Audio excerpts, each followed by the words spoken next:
Magandang umaga po. Let's go straight po sa ating study ngayong umaga. Ang ating theme for this morning is about an unexpected lesson on humility. Ang aim natin ngayong umaga ay to shed light sa mga misconceptions natin o mga mali nating pag-aakala when it comes sa virtue ng humility. Ang scriptural foundation natin sa pag-aaral na ito ay matatagpuan sa James chapter 4 verse 6. Sabi dito, but He gives more grace, therefore it says, God opposes the proud, but God gives grace to the humble. So malinaw sa ating scriptural foundation na mayroong nire-resist ng Panginoon ang sino mang nagmamalaki, pero pagdating doon sa mga nag-humble, ay mayroong special favor, mayroong mga spiritual benefits ang natatanggap ng sino mang nagpapakumbaba. At mamaya makikita natin kung ano-ano to mga spiritual benefits na ito na natatanggap ng isang humble na Christian. Pero bago tayo mag-proceed sa ating study, we want to provide muna yung some observations sa atin patungkol dito sa virtue ng humility. Well, first things first, it is a huge biblical principle. No, all throughout sa scripture, makikita natin yung tema nito.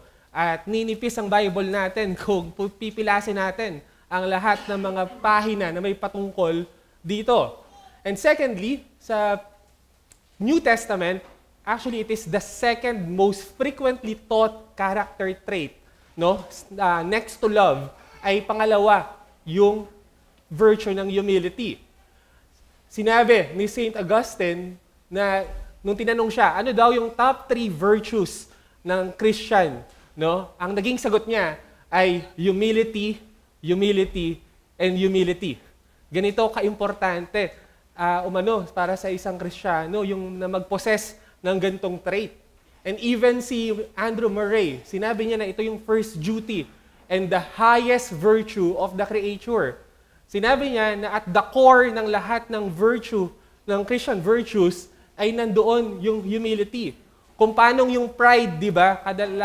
We treat yung pride laging root siya ng mga kasalanan.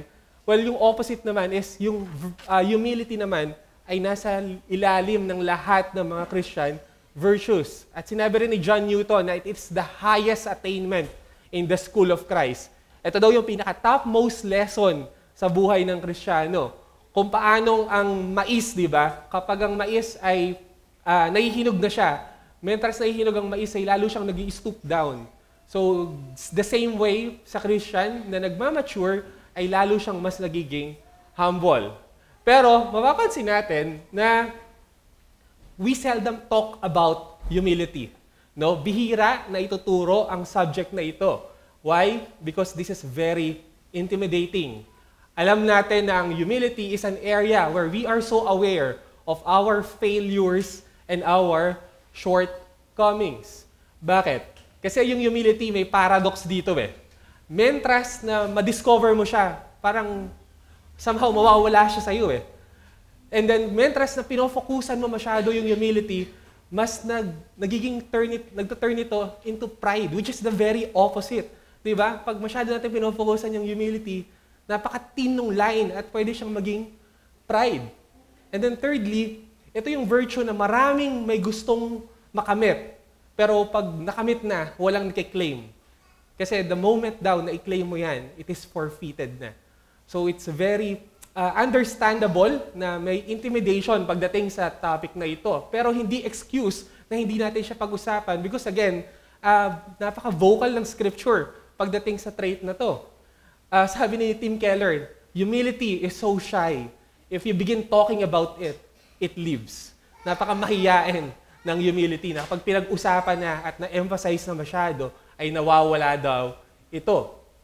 Well, may isang author na nagbiro na sinabi niya, I won a medal for being the most humble man. They took it away a day later because I wore it. So parang ganun yung humility. Mentras ina-emphasize mo sa sarili mo, ay para bang nawawala siya. Pero again, it is something that we have to touch. It is something that we have to study. Sabi ni Jerry Bridges sa kanyang aklat na The Blessings of Humility, humility is not an optional add-on for the super spiritual. It is for all believers to practice in our daily lives. That is, humility should be as much a part of us as the clothes we wear. We would not think of appearing before other people without our clothes. And we should not think of appearing before other people without deliberately clothing ourselves with an attitude of humility. Dapat daw araw-araw suot natin yan. Parang damit, di ba? Hindi ka naman lalabas at hindi ka makikipagkita sa ibang tao nang wala kang damit. And same goes with humility. Dapat lagi natin siyang pinoposes. Now,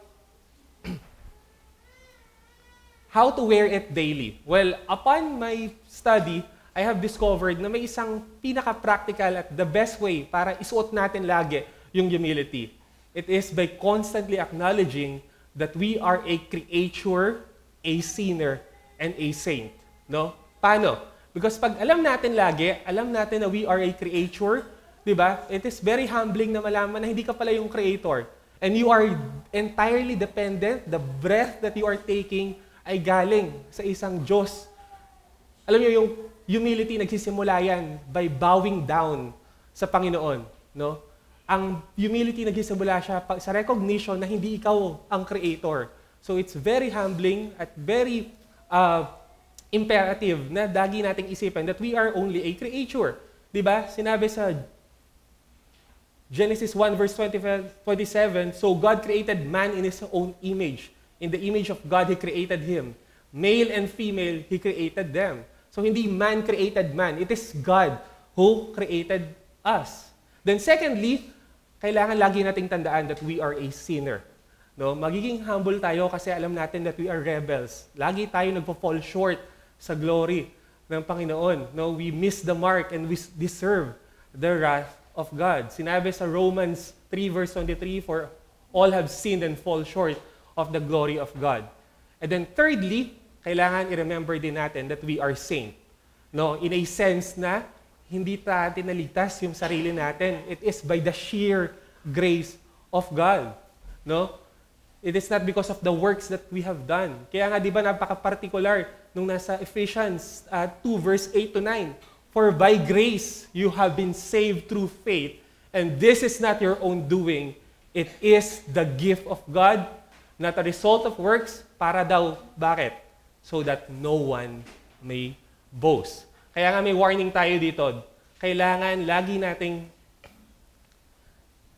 nating tandaan yung tatlong bagay na to. No? Because the moment that we lose sight of these truths, pag nakalimutan natin that we are a creature, that we are a sinner, and we are a saint, it will give room para sa pride na mag-lurk sa ating mga heart. So makikita natin dito, no, ang humility is the call of all Christians. Pero there's really a great challenge na ma-live out to because again, nakakalimutan natin yung tatlong bagay na ito. Now, let's look muna sa scriptural presentation ng virtue na to. What is expected in humility? Well, it is commanded by God.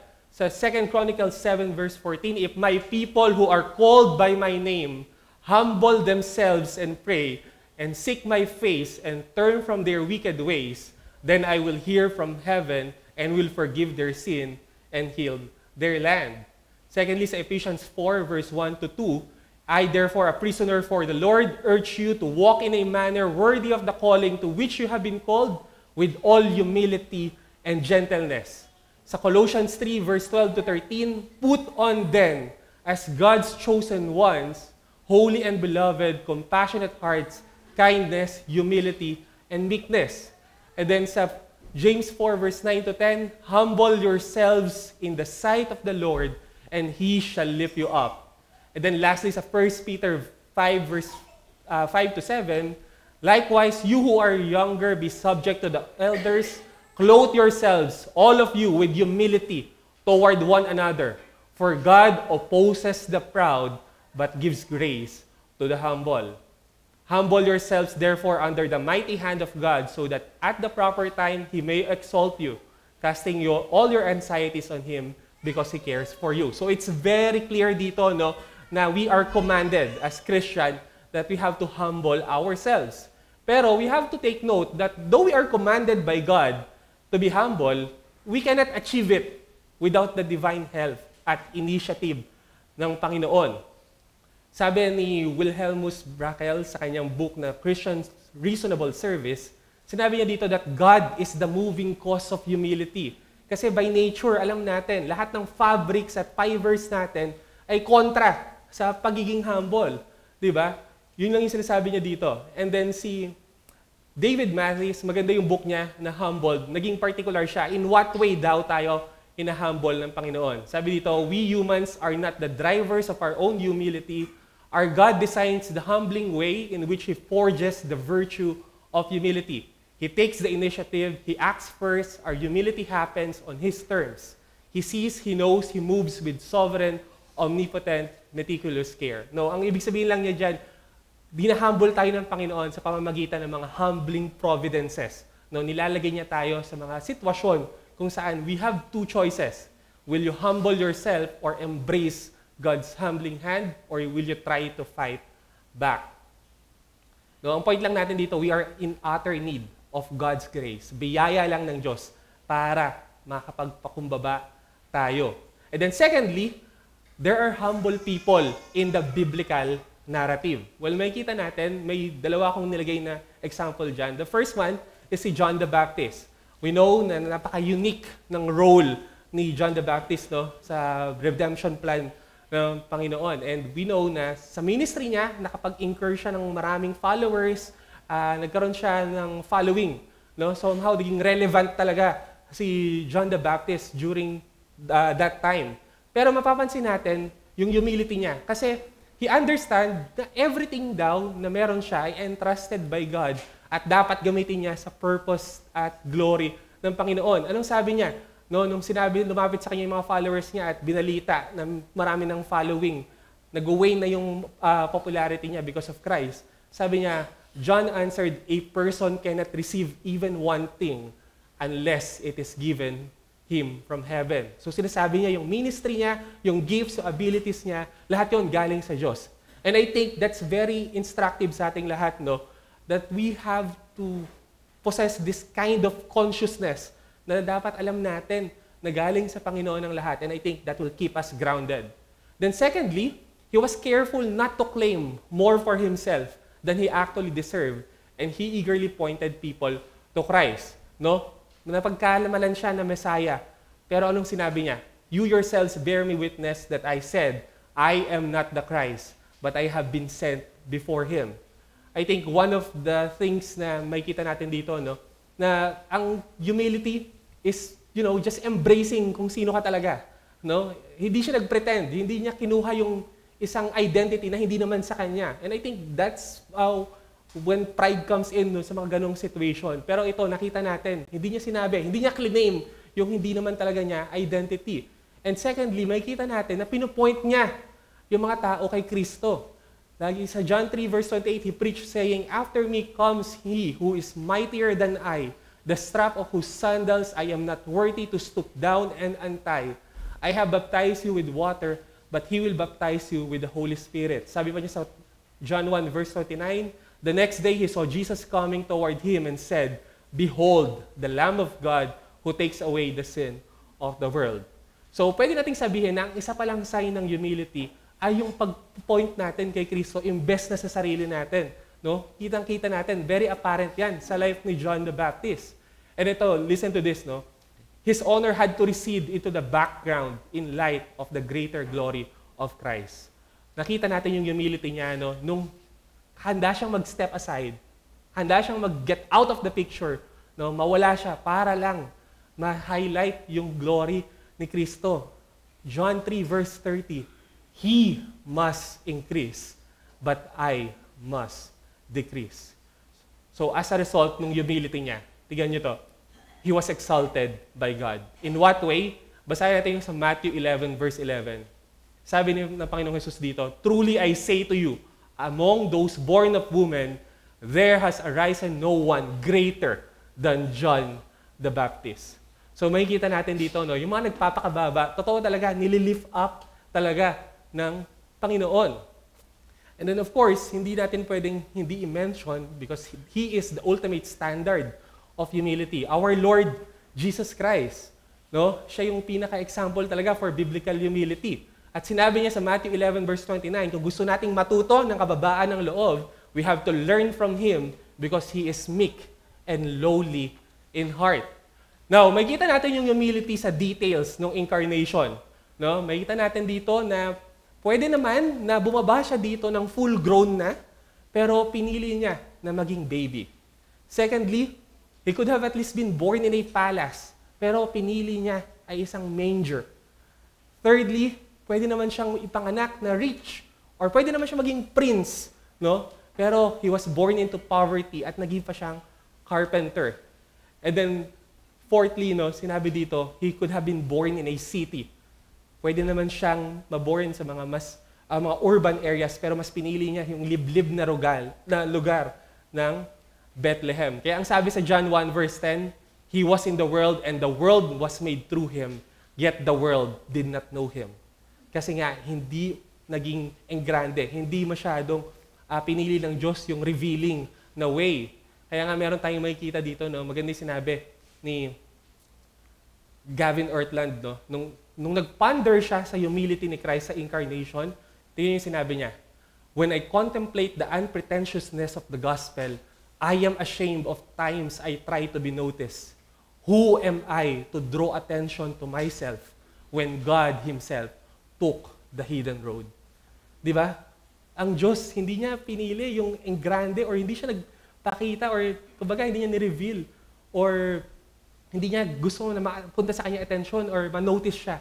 Pero tayo, pag chinek natin yung ating mga heart, gusto natin yung pinoflaunt, gusto natin yung na-emphasize tayo. Di ba? And then, secondly, makikita rin natin yung humility ni Christ kasi dun sa prayerful dependence niya ay sa ating Diyos Ama. No? Maraming account sa Scripture that He is always praying. And sa Luke 6 verse 12, in these days He went out to the mountain to pray, and all night He continued in prayer to God. Sa Matthew 14 verse 23, and after He had dismissed the crowds, He went up on the mountain by Himself to pray. When evening came, He was there alone. And then another one is, of course, nung kanyang nilinis yung mga paa ng kanyang mga disipulo. Ang pagwawash ng feet ng isang tao is so low. It is an act na kinoconsider na napakababa at yung mga lowest slaves lang yung obliged na mag-perform nito. Pero nakita natin si Christ, no, nilinis niya ang mga paa ng kanyang mga disciples. Then He poured out water into a basin and began to wash the disciples' feet and to wipe them with a towel that was wrapped around Him. He came to Simon Peter who said to Him, Lord, do you wash my feet? Jesus answered him, what I am doing you do not understand now, but afterward you will understand.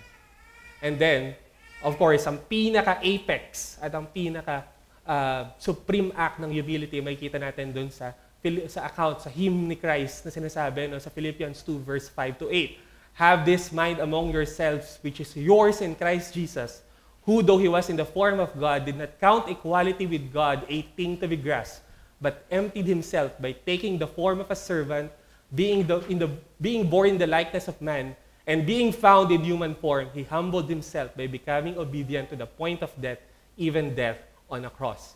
Now, meron ako gustong pansinin nyo dito sa passage na to. May kita natin pababa ng pababa. May descent dun sa may pattern na pababa ng pababa si Christ, no? Kitang-kita yung humility niya dito, gigantic humility. Una, hindi niya kinonsider yung sarili niya na equal sa Panginoon. Then pangalawa, emptied Himself. Inalis niya yung mga divine prerogatives or hindi niya piniling gamitin yung mga divine prerogatives niya. And then, bumaba pa siya nung nagkatawang tao siya. Pero hindi pa yon, bumaba pa ulit siya. Kasi nung nagkatawang tao siya, naging obedient siya to the point of death. Pero may mas bababa pa doon. Death on a cross. Bakit? Kasi yung pag namatay or pag yung way ng death mo ay crucifixion, naniniwala sila doon during that time that you are cursed by God. No? So kita nyo, napaka-grabe yung descent ni Christ during the humiliation. Kaya makita natin dito, no? Christ's descent displayed the highest peak of His love. The lower it was, the higher did His love to a man appear. Kada pagbaba ni Christ, no, lalo nating mas na-appreciate, mas lalong tumataas yung pagmamahal niya sa atin. Kaya nga, ang logical end nito, sinabi ni G.K. Chesterton, each human soul has in a sense to enact for itself the gigantic humility of the incarnation. Every man must descend into the flesh to meet mankind. Di ba sinabi sa Philippians 2, have this mind in yourselves. Ibig sabihin, in some sense, we have to emulate yung ginawa ni Christ. We have to serve others. We have to count others significant. We have to look for the other interests. No? If Christ was willing to undergo humiliation of servanthood and death for us, yung gratitude dapat natin would compel a similar spirit toward others. And syempre, tignan nyo yung consistency. Si John the Baptist, di ba, in-exalt siya ng Panginoon. And of course, our Lord Jesus Christ. Sinabi sa Philippians 2 verse 9 to 11, therefore God has highly exalted him and bestowed on him the name that is above every name, so that at the name of Jesus every knee should bow in heaven and on earth and under the earth, and every tongue confess that Jesus Christ is Lord, to the glory of God the Father. May kita natin, no, ang way lagi sa exaltation is humiliation. Laging ganon. Yun yung pattern. No? At kung yun yung pattern para sa Panginoon mismo, how much more sa atin na mga followers? It is the same. We have to be humble if we want to be lifted up or exalted by God. And then thirdly, humility is central to the teachings of Christ. No, marami sa mga katuruan ni Kristo patungkol sa humility. Sa Matthew 18 verse 1 to 4, at that time the disciples came to Jesus saying, "Who is the greatest in the kingdom of heaven?" And calling to him a child, he put him in the midst of them and said, "Truly, I say to you, unless you turn and become like children, you will never enter the kingdom of heaven. Whoever humbles himself like this child is the greatest in the kingdom of heaven." So ang lesson dito, no, ang pinaka mga greatest sa kingdom ng Diyos ay yung mga tao na nag-humble like a child who admit their ultimate dependence on God for all things. And then secondly, alam natin to, the parable of the Pharisee and the tax collector. Sa bandang dulo, sinabi dito, I tell you, this man went down to his house justified rather than the other. For everyone who exalts himself will be humbled, but the one who humbles himself will be exalted. At yung lesson naman dito is yung mga tao daw na nakare-recognize yung kanilang sinfulness at alam nila na kailangan nila ng mercy ng Panginoon, sila yung pinapatawad ng Panginoon. And then lastly, sa Matthew 23 verse 8 to 12, sinabi dito, "But you are not to be called rabbi, for you have one teacher and you are all brothers. And call no man your father on earth, for you have one Father who is in heaven.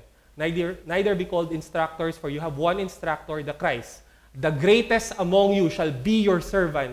Whoever exalts himself will be humbled, and whoever humbles himself will be exalted." So sinasabi lang dito na sa kingdom ng Diyos, no, ang ini-estimate natin yung greatness ng isang tao, not dun sa pinaglilingkuran siya. No, it's the other way around.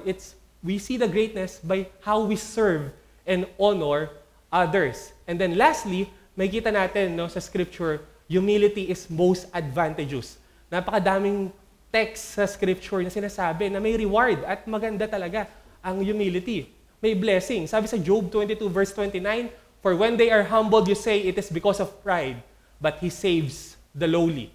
Sa Psalms 25 verse 9, "He leads the humble in what is right and teaches the humble His way." Sa Psalms 37 verse 11, "But the meek," yung Hebrew word dito is yung humble, "shall inherit the land and delight themselves in abundant peace."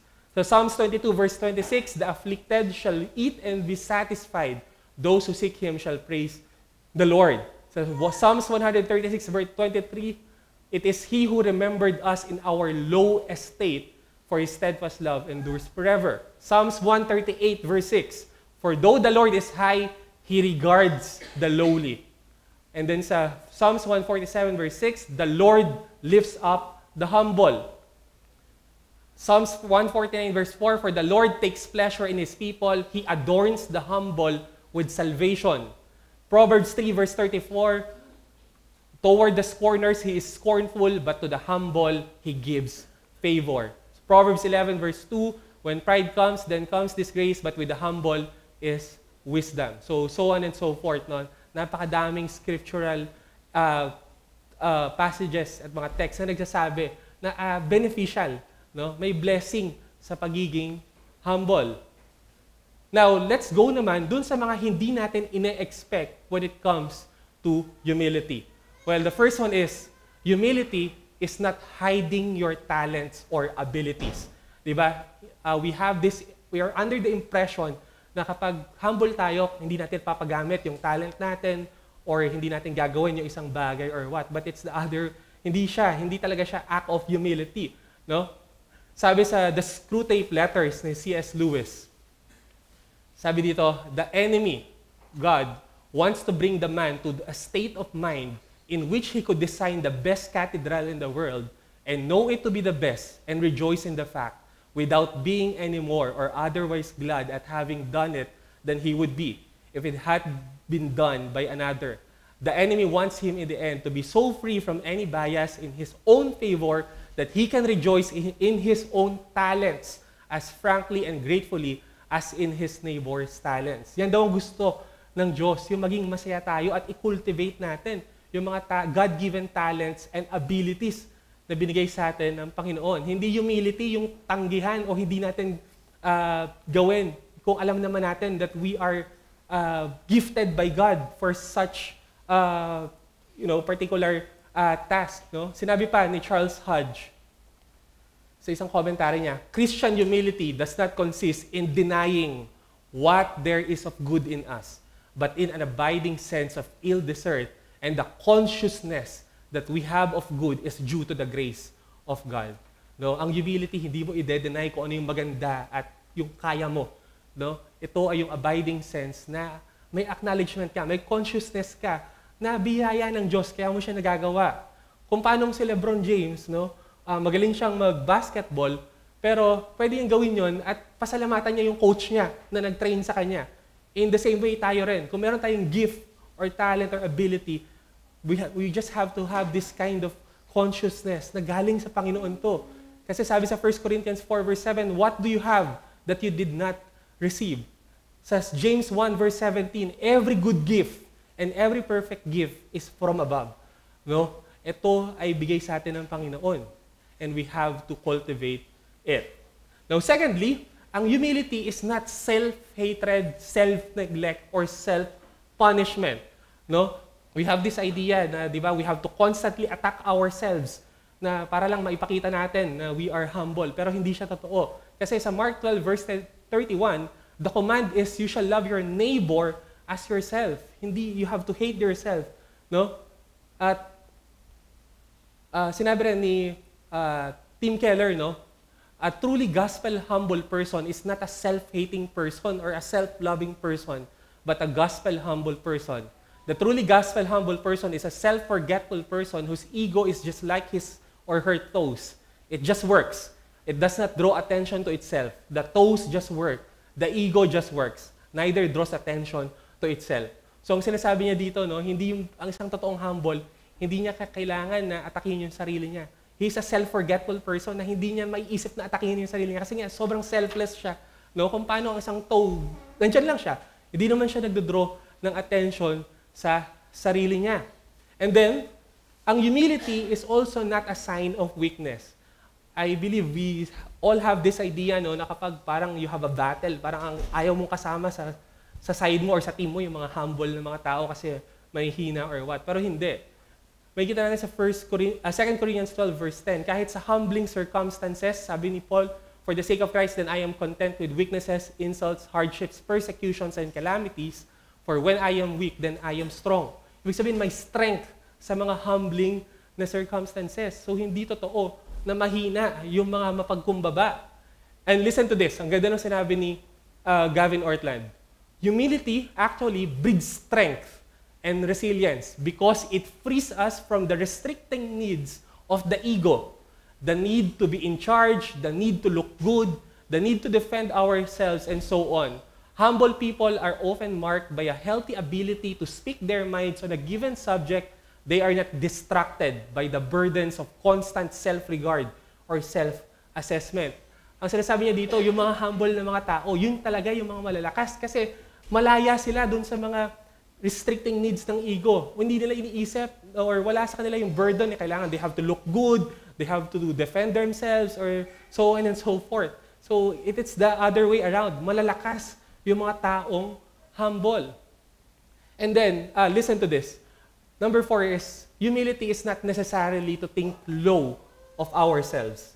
Diba? We often interpret yung humility, diba? Yung parang tignan mo ng mababa yung sarili mo or not. Pero hindi pala siya yung ganun talaga. Sabi sa Romans 12 verse 3, "For by the grace given to me, I say to everyone among you, not to think of himself more highly than he ought to think, but to think with sober judgment, each according to the measure of faith that God has assigned." So sinasabi dito, ang humility is not really looking down on yourself. It's not looking highly. No? Hindi yung pagtingin mo ng mataas sa sarili mo. Ang humility talaga is yung pag-embrace mo dun sa real height mo. Yan yung sinabi ni Phillips Brooks. The true way to be humble is not to stoop until you are smaller than yourself, but to stand at your real height against some higher nature that will show you what the real smallness of your greatness is. Ang humility, hindi mo na kailangang bumaba. Sabi nga ni John Bunyan, he who is down needs no fall. Ang isang mababang ng tao talaga, in his very own nature, hindi niya na kailangang magbaba pa kasi mababa talaga siya. Kailangan lang niyang i-embrace yung totoo niyang dignity, yung totoo niyang identity.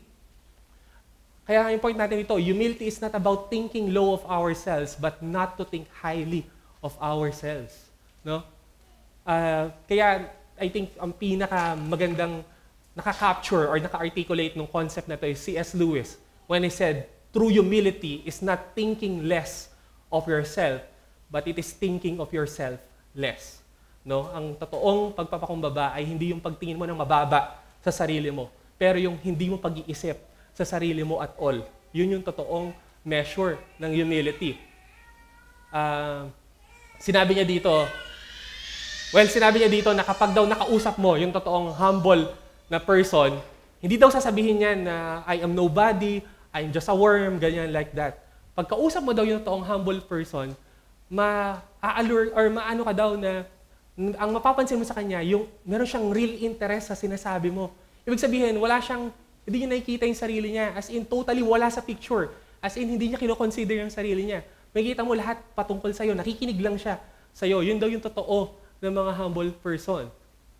And then, I think ito yung pinakagusto kong i-emphasize dito. It is not burdensome.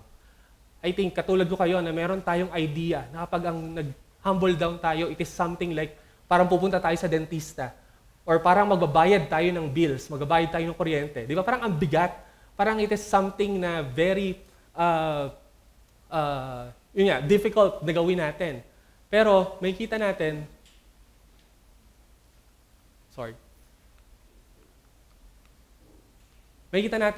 na hindi siya burdensome. Una sa lahat, there is grace to the humble. Ibig sabihin, you are in a state of grace. How come na magiging mabigat yun? Di ba kung nasa state ka ng grace?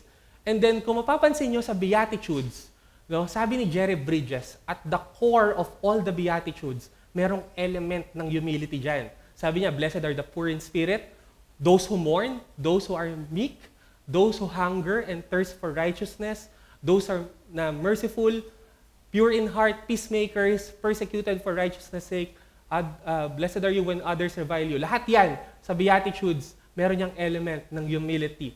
Pero anong sabi? Makarios. Ibig sabihin, masaya. Ibig sabihin, may joy. Pag may joy sa humility.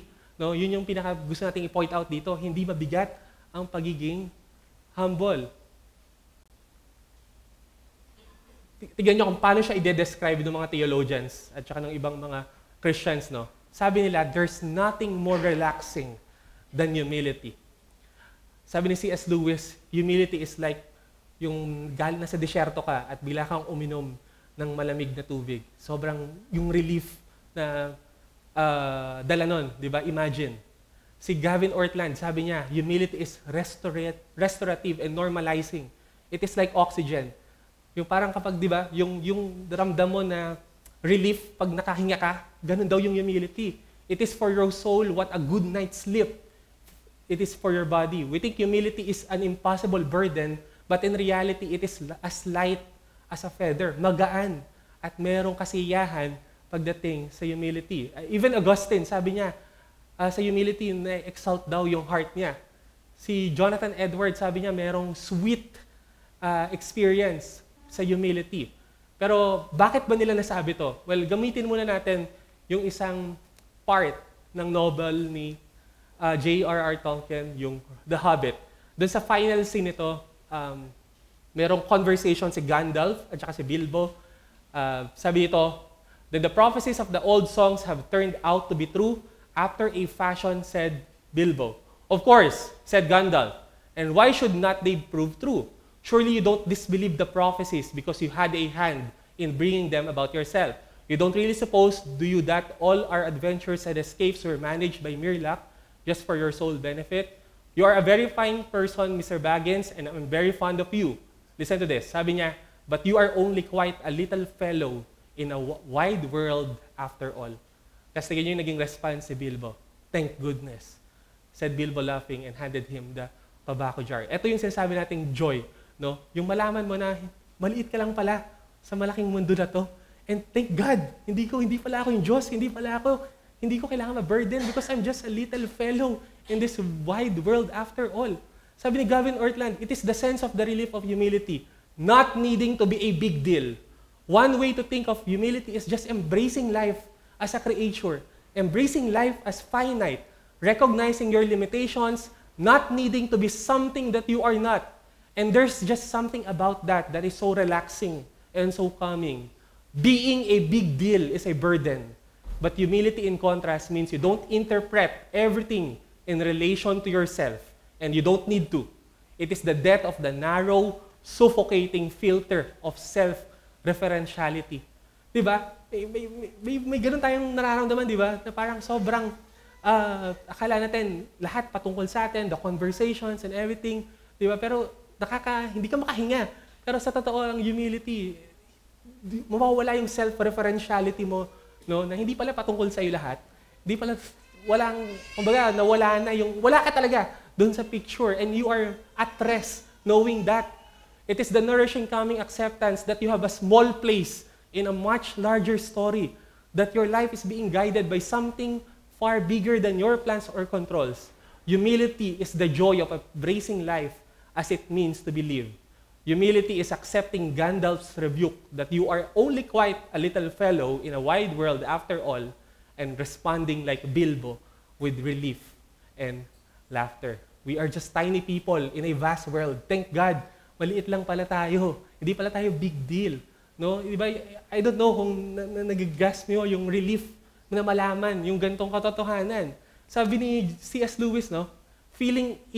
Ang humility daw is a feeling infinite relief of having for once got rid of all the silly nonsense about your own dignity which has made you restless and unhappy all your life. Diba? Natanggal yung mga bagay na, diba, na hindi ka mapahinga, na burden ka or hindi ka maging masaya kasi because you have to do this or what like that, because you are after your own dignity. Pero yung humility, you just have to embrace at merong relief talaga na natanggal lahat ng mga silly nonsense na mga bagay na yon. Maganda rin sinabi ni Andrew Murray, humility is a perfect quietness of heart. It is to expect nothing, to wonder at nothing that has done to me, to feel nothing done against me. Listen to this. It is to be at rest when nobody praises me and when I am blamed or despised. It is to have a blessed home in the Lord where I can go in and shut the door and kneel to my Father in secret and am at peace as in a deep sea of calmness when all around and above is trouble. Yung sinasabi niya doon, yun yung rest. Humility is yung rest na hindi mo kailangan mag-go after sa papuri ng mga tao. Wala yung ganung void sa sarili mo. And then, sorry, medyo marami tayong reading dito because I just want to emphasize this point. Sorry. Sinabi pa ni Timothy Keller, gospel humility is not needing to think about myself, not needing to connect things with myself. It is an end to thoughts such as, I'm in this room with these people. Does that make me look good? Do I want to be here? True gospel humility means I stop connecting every experience, every conversation with myself. In fact, I stopped thinking about myself. The freedom of self-forgetfulness, the blessed rest that only self-forgetfulness brings. I hope by now na-realize natin, no, ang sarap sa feeling, ang gaan sa feeling na papasok ka sa room na wala na yung iniisip mo yung sasabihin ng tao, na mag-please mo ba sila or not. Ang sarap sa feeling na hindi pala tungkol sa'yo lahat ng mga kung may nag-uusap man, hindi mo kailangang i-connect na tungkol sa'yo yun or what. Yun yung freedom of self-forgetfulness, which is yun yung pinoprovide ng humility. And then, last na, maganda rin kasi yung point na to. No? Sabi niya, what we are all looking for is an ultimate verdict that we are important and valuable. We look for that ultimate verdict every day in all the situations and people around us. And that means that every single day we are on trial. Every day we put ourselves back in a courtroom. In the courtroom, you have the prosecution and the defense. And everything we do is providing evidence for the prosecution or evidence for the defense. So ang sinasabi niya dito, no, yung humility, yung parang umalis ka na sa courtroom. Di ba sa courtroom, kailangan mo laging mag-present ng ebidensya. Kailangan mo i-depensa lagi yung sarili mo. Which is, sa real life natin, no, parang makakonect natin na kailangan mong i-please, kailangan mong gawin to and all, kailangan mong mag-look after dun sa dignity mo or what. Pero ang humility, yung inalis ka na dun sa courtroom na yon, na wala na yung burden na kailangan mo pang mag-provide ng evidence that you are worthy, that you are like this or like that, no? The trial is over dahil si Christ mismo tapos na, no? Nung nandun siya sa trial na yon at nandun siya sa unjust trial sa kangaroo court, tapos na, no? We are represented by Christ dun sa panahon na yon. So ang gusto ko lang na makita natin dito, no, that humility for what it really is, it's wonderful and delightful. It is a joyful virtue. Masaya, merong relief, magaan. Nakaka-escape ka sa maraming mga burden sa buhay mo because of this virtue. Na sana makita natin, napaka-desirable pala niya. It's really indeed as light as a feather. Now, dito naman sa portion na to, real quick, let's look naman sa ano yung i-expect natin sa isang humble Christian. Well, the first one is a humble Christian will gracefully accept the compliment. This is kinda radical, no, sa pandinig natin. Akala natin ang humility, kailangan hindi mo tanggapin yung mga praises o yung compliments sa'yo. Pero hindi, ang isang humble Christian, i-accept niya yun. Kasi sabi ni C.S. Lewis, there is pleasure in being, yung pleasure na nararamdaman natin in being praised is not pride. Kung paano yung child who is patted on the back for doing a lesson well, the woman whose beauty is praised by her lover, the saved soul to whom Christ says, well done, are pleased and ought to be. For here the pleasure lies not in what you are, but in the fact that you have pleased someone you wanted and rightly wanted to please. So parang sinasabi lang niya dyan, no? Pwede mong yung pinaka-best natin pwedeng sabihin or response pag kino-compliment tayo is thank you. Because that is an acknowledgement that there's something good in you because of what Christ has done. No? Kaya ka pinupuri kasi merong something sa'yo. Merong naging benefit or may something good sa'yo dahil kay Kristo. And then, ito, pinaka-instructive, no? Alam niyo kung paano hinahandle ni Corrie ten Boom yung mga compliments sa kanya? Well, sinabi niya sa isang kaibigan niya, no? Tinitreat daw niya yung mga compliment, yung mga thank you, mga praises sa kanya like a flower.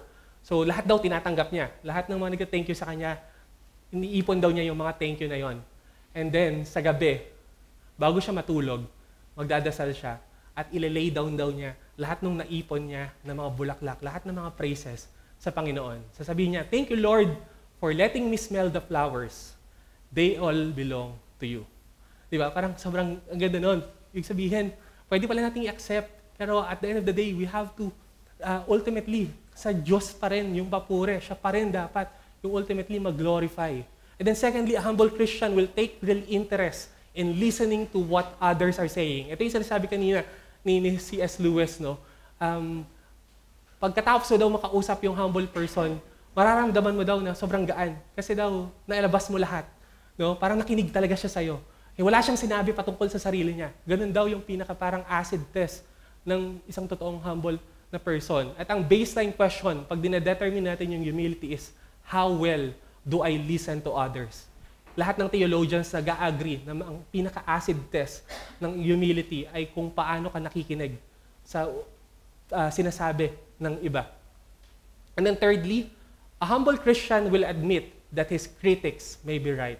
No? Ang isang totoong humble na Christian ay titignan niya na there might be something positive na maiko-contribute yung sinasabi sa kanya to improve him. Or yung humble person na yun, he will get past the surface ng details ng criticism para maintindihan niya saan ang galing yun. And then, doon niya marirealize that the criticism may turn out to be not as bad as it first sounded. At ang isang humble na person, no, if it's true, i-accept niya yon at ititreat niya yung naging criticism sa kanya as a gift from the Lord. Ganito daw yung trait ng isang totoong humble na person. Hindi niya i-reject lahat ng criticism sa kanya. Sabi ni Gavin Ortland, here's one little test. The self-forgetful person would never be hurt, particularly badly, by criticism. It would not devastate them. It would not keep them up late. It would not bother them. Why?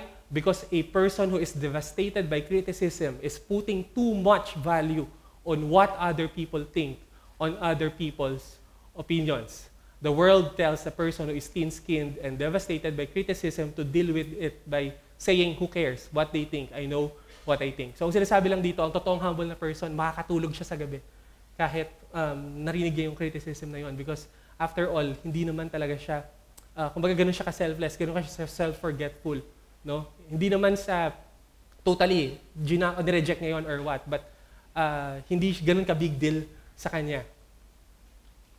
And then fourth, a humble Christian will volunteer for the lowliest of tasks. Alam natin to, no? Ang isang totoong humble na Christian, kahit gaano kababa sa paningin natin yung isang gawain, ay gladly gagawin niya to. Sabi ni D.L. Moody, there are many of us that are willing to do great things for the Lord, but few of us are willing to do the little things. No? And then, this is one of my favorite na sinabi ni Spurgeon, na sa iglesia, we don't have to desire to be the principal man in the church. We have to be humble because ang best man in the church is the man who is willing to be a doormat for all to wipe their boots on. The brother who does not mind what happens to him at all, so long as God is glorified. And then yung panglima, a humble Christian will gladly serve as a vehicle for the praise and glory of Christ. Sinabi ni Corrie ten Boom, no, para we have to act like the donkey during the triumphal entry. No, we just have to be happy na dineliver natin si Christ doon. Wala tayong nakuhang papuri, sa Kanya talaga lahat. Kasi daw yung highest glory ng isang creature is in being only a vessel. Diyan pa lang, no, nakuha na natin yung yung glory natin by just being a vehicle for the glory of Christ. Sabi ni Richard Baxter, I was but a pen in God's hand, and what praise is due to a pen. Diba? Kapag may magandang libro o may magandang sinulat, hindi mo naman pasasalamatan yung ballpen o yung pinanulat niya. Ang pasasalamatan at pupuriin mo yung sumulat, which is tayo yung pen doon. At walang due sa atin na credit at glory. It is all for the glory of God. And then 6, a humble Christian will find contentment and joy into every station of life. No? I have learned to be content in whatever circumstances I am. So sinasabi lang dito, no, ng totoong humble na person, hindi niya ikukumpara yung sitwasyon niya sa iba. Ang gagawin niya is ikukumpara niya yung sitwasyon niya ngayon sa sitwasyon niya dati. At marirealize niya na blessing pala kahit nasa anong lugar siya. And then 7, a humble Christian will take a selfless posture during conflict. Ang totoong humble na person, siya yung talagang magpapakumbaba. Tandaan natin, pag nagpakumbaba ka in the midst of conflict, hindi ka talo, hindi ka nabawasan, hindi lumiit yung pagkatao mo. No? Ang pride sasabihin diyan, di ba? You listen to me. Pero ang humility, sasabihin niya, I want to listen. Ang pride, sasabihin niyan, I will slander your reputation if you disagree with me. Pero ang humility, I will defend your honor even if we disagree on this issue. And yung pride, sabihin niyan, I am more concerned about being right than being reconciled. Pero ang humility, sabihin niya, I am willing to lay aside the need to be right so that we can be reconciled. At tandaan natin to, no? Pag meron tayong conflict, tandaan natin that the greatest enemy in conflict is not your brethren. Okay? Hindi yung kapatid mo. Ang pinakakalaban mo is your own ego. Tandaan mo yung kapatid mo, you're on the same team. You are one body. Kakampi mo yan. ang kalaban nyo talaga, yung ego ninyo. And then second to the last, a humble Christian will praise God when others are favored and rewarded before Him. No, ang totoong humble na Kristiyano, masaya siya at pupurihin niya ang Panginoon kapag binibless yung kapatid niya o yung ibang tao. Ito yung magandang line of question, no, para ma-assess natin. Sabi ni Donald Whitney, can you serve your boss and others at work, helping them to succeed and be happy, even when they are promoted and you are overlooked? Can you work to make others look good without envy filling your heart? Can you minister to the needs of those whom God exalts and men honor when you yourself are neglected? Can you pray for the ministry of others to prosper when it would cast yours in the shadows? And mabilis lang, sabi ni Gavin Ortland, no, shinare niya na meron siyang temptation. Kasi yung kapatid niya, kilala natin si Dane Ortland, di ba, sobrang magnus opus, sobrang success ng Gentle and Lowly. At para daw hindi niya maramdaman yung envy, ang ginagawa daw niya, he is praying for his brother. Sinasabi niya dito, so I made a practice. Every time I heard about how God has used Dane's book to pray that God would use it even more. Every time I hear about how many copies have been sold, I pray even more will sell.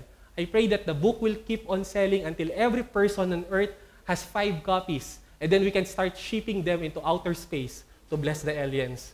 Pero di ba, ang ganda, ganun siya. So every time natatempt siya na ma-inggit sa kapatid niya, mas pinagpe-pray niya lalo yung success ng work ng kapatid niya. And then lastly, a humble Christian will engage in social media in an edifying way. No? Ang isang totoong Christian, he will not be combative. No? Maganda yung sinabi ni Spurgeon, napaka-prophetic. May sabi niya dito, we have plenty of people nowadays who could not kill a mouse without publishing in the Gospel Gazette. Samson killed a lion and said nothing about it. The Holy Spirit finds modesty so rare that He takes care to record it. Say much of what the Lord has done for you, but say little of what you have done for the Lord. Do not utter a single self-glorifying sentence. Sabi niya, ang ginawa mo lang parang daga lang. Pero pinost mo na agad, di ba? Plinont mo agad. Eh yung iba, nakapatay sila ng lion pero hindi naman nila, di ba, pinagkalat or what. So, ang dapat daw ginagawa natin sa social media, mas pinoflaunt natin yung ginawa ng Diyos sa ating buhay kaysa yung mga ginawa natin para sa Panginoon. And pinaka-best way, if we want to grow in humility, ang pinaka-dapat nating puntahan is at the cross. Lastly, no, sinabi ni John Stott, this is so heartwarming. Sinabi niya, every time we look at the cross, Christ seems to say to us, I am here because of you. It is your sin I am bearing. Your curse I am suffering. Your debt I am paying. Your debt I am dying. Nothing in history or in the universe cuts us down to size like the cross. All of us have inflated views of ourselves, especially in self-righteousness, until we have visited a place called Calvary.